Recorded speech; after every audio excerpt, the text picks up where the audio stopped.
Friends, welcome to ma'am stitching. আজকে আমি আবার চলে এসেছি। আগের দিন আমি তোমাদেরকে দেখাচ্ছিলাম, আমার ভিডিওটা ছিল হ্যাবিংয়ের ওপর। আমরা হ্যাবিংয়ের ব্যবহার কোথায় কোথায় কীভাবে করব, বা আগের দিন দেখেছি তোমরা কীভাবে আমরা করি। তাহলে আজকে আমরা দেখে নেব হ্যাবিংয়ের ব্যবহারই একটা প্যারাগ্রাফের মাধ্যমে। ঠিক আছে, চলো দেখি। এখন সকাল 6টা।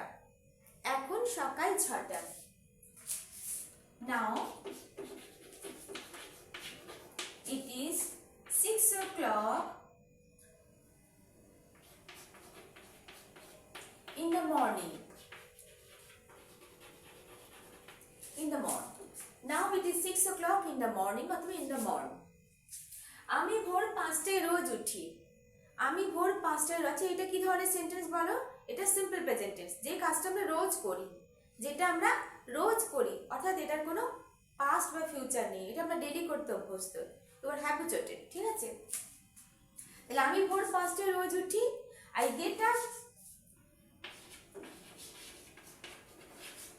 get up 5 o'clock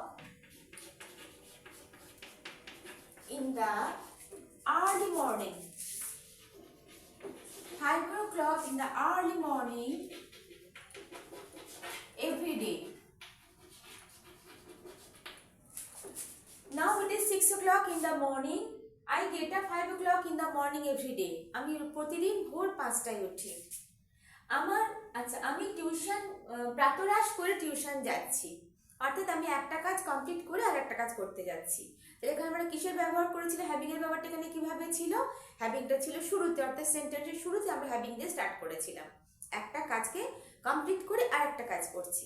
তাহলে চলো দেখি, আমি প্রাতরাশ করে টিউশন যাচ্ছি, তার মানে প্রাতরা ব্রেকফাস্ট কমপ্লিট করে, হ্যাভিং কমপ্লিটেড বা having taken breakfast.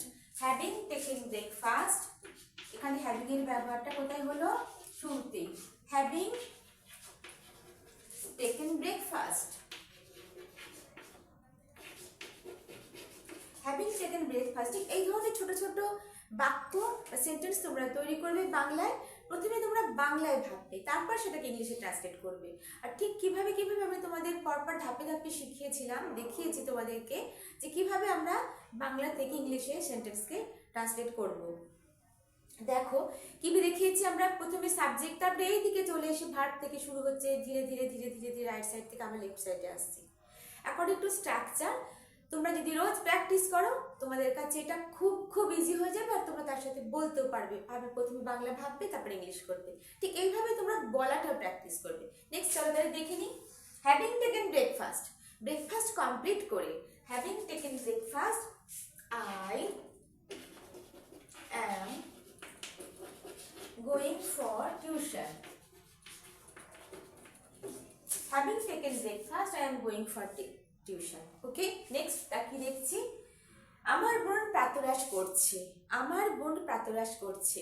My sister, আমার বোনকে মাই সিস্টার। মাই সিস্টার, আমার বোন করছে। এখানে হ্যাভিং এর ব্যবহারটা কি? My sister is having. যখন কোনো কিছু আমরা খাওয়ার কথা বলি বা ড্রিঙ্ক, চা পান করছি, সেখানেও কিন্তু আমরা হ্যাভিং এর ব্যবহার করতে পারি। দুধ পান করছি, হ্যাভিং এর ব্যবহার করতে পারি। বা কোনো কিছু আমরা সলিড ফুড যখন খাচ্ছি, তখন আমরা হ্যাভিং এর ব্যবহার করতে, ড্রিঙ্কের জায়গায় আর ইটের জায়গায় আমরা হ্যাভিং এর ব্যবহার করছি। ওকে, তাহলে my sister is having breakfast. My sister is having breakfast, আমার বোন ব্রেকফাস্ট করছে। সে তার শারীরিক সমস্যার মধ্যে আছে। সে তার শারীরিক সমস্যার মধ্যে আছে, এখানেও হ্যাভিং এর ব্যবহার।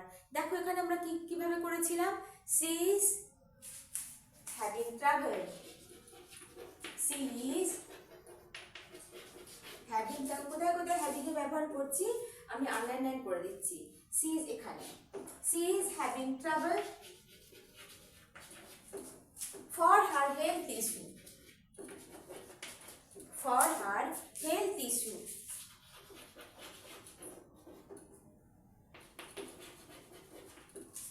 ঠিক আছে, she is having trouble for her health issue. সে তার শরীরের কোনো রকম সব প্রবলেম নিয়ে সমস্যার মধ্যে আছে। আন্ডারস্টুড? আচ্ছা, আজ খুব ঠান্ডা। Today is so cold.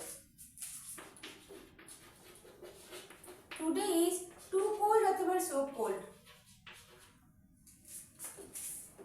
ঠান্ডা, তবুও আমাকে গঙ্গায় স্নান করতে যেতে হবে, তবুও আমাকে, এই তবুও আমাকে এখানেও হ্যাভিং এর ব্যবহার দেখো, তবুও আমাকে এখানে আমি দাগ দিয়েছি, এখানটা আমরা কি ব্যবহার করব, হ্যাভিং সেড দ্যাট। এখানে তবুও আমাকে এখানে আমি আন্ডারলাইন করেছি, তবুও আমাকে, অর্থাৎ হ্যাভিং সেড দ্যাট, এই তবুও জায়গায় আমি হ্যাভিং এর ব্যবহার করছি। Having said that, having said that, তবুও আমাকে, having said that I have to go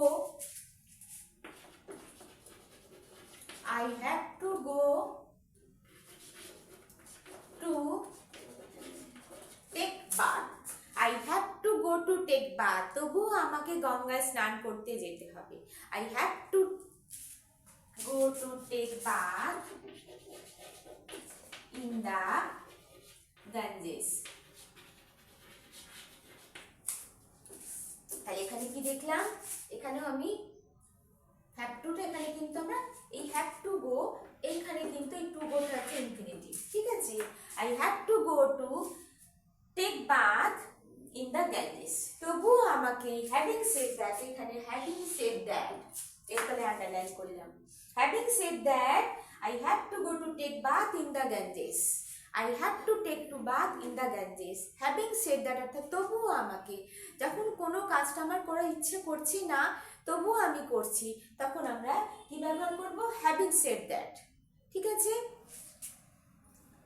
কারণ আমরা আজ রাম মন্দির দর্শন করতে যাচ্ছি, আমি কেন গঙ্গা স্নান করতে হবে আমাকে, বিকজ আমরা রাম মন্দির দর্শন করতে যাচ্ছি, because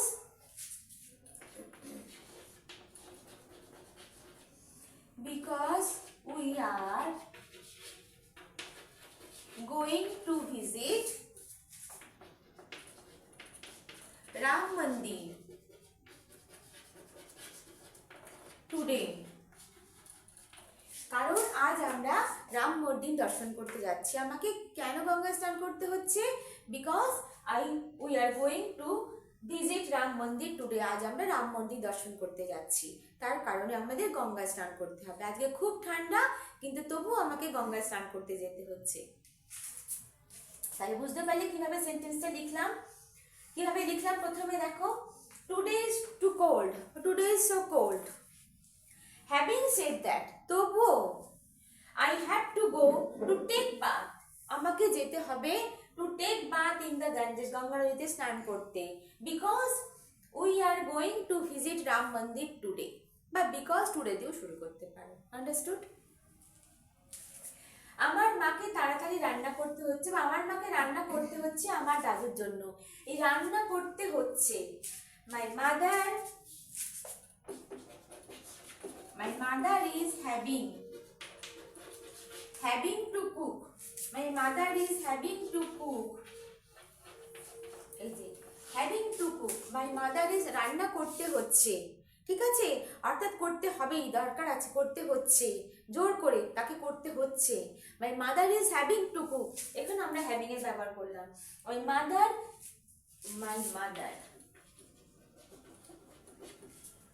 is having to cook for my grandpa, আমার দাদুর জন্য, ফর মাই গ্র্যান্ডফাদার বা গ্র্যান্ডপা, ওকে। তাহলে কোন কোন জায়গায় আমরা হ্যাভিং এর ব্যবহার করলাম পরপর দেখতে পাচ্ছ।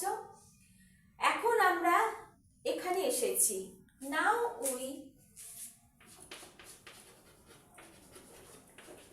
উই হ্যাভ রিচড হিয়ার, কোথায় আমরা এসেছি, যেখানে মন্দিরটা আছে, where the temple is situated, where the temple is situated, আচ্ছা এটা এখানে লিখতে হবে, অসুবিধা হবে দেখতে,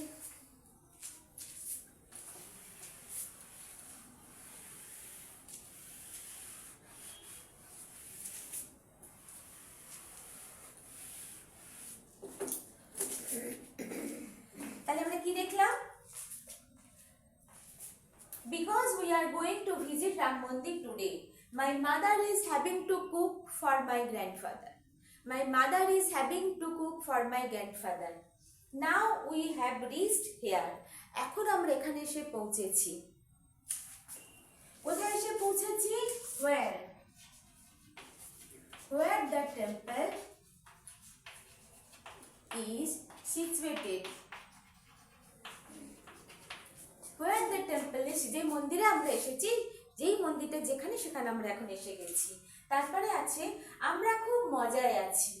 আমরা খুব মজায় আছি, এখানেও হ্যাভিং এর ব্যবহার। Now we are having fun. Now we are having fun.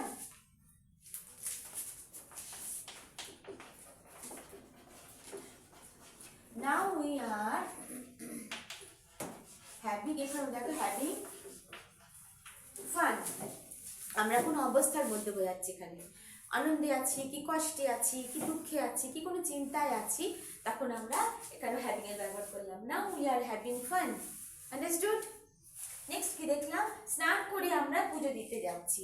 তার মানে এখানে দেখো দুটো কাজ, একটা কাজ কমপ্লিট করে আমরা একটা কাজ করছি, এখানেও হ্যাভিং এর ব্যবহার। এখানে হ্যাভিং এর ব্যবহার আমরা কিভাবে করেছি? যখন দুটো কাজের মধ্যে যে কাজটা আগে হয়ে গেছে সেই সেন্টেন্সের শুরুতে কিন্তু হ্যাভিং, সেন্টেন্সের শুরুতে আমরা হ্যাভিং ব্যবহার করতাম। হ্যাভিং টেকেন বাথ বা having completed bath. Having taken bath,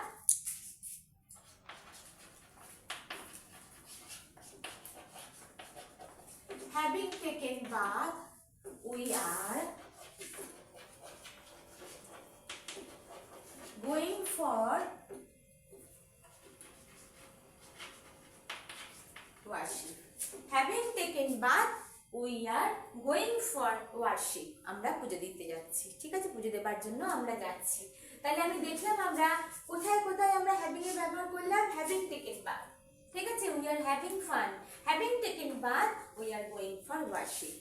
understood? তাহলে বোঝাতে পারলাম, তোমরা আশা করি তোমরা বুঝতে পেরেছো যে কোথায় কোথায় কিভাবে। আগের দিন আমি তোমাদের দেখিয়েছি, আজকে তোমরা একটা প্যারাগ্রাফের মাধ্যমে দেখলে কোথায় কোথায় আমরা কিভাবে হ্যাভিং এর ব্যবহার করলাম। প্র্যাকটিস করো, ডেইলি প্র্যাকটিস করো। যত প্র্যাকটিস করবে তত তোমাদের কাছে ইজি হয়ে যাবে। আশা করি তোমাদের ভিডিওটা ভালো লেগেছে। যদি ভালো লাগে অবশ্যই একটা লাইক করো, কমেন্ট করো, শেয়ার করো। Tata, by.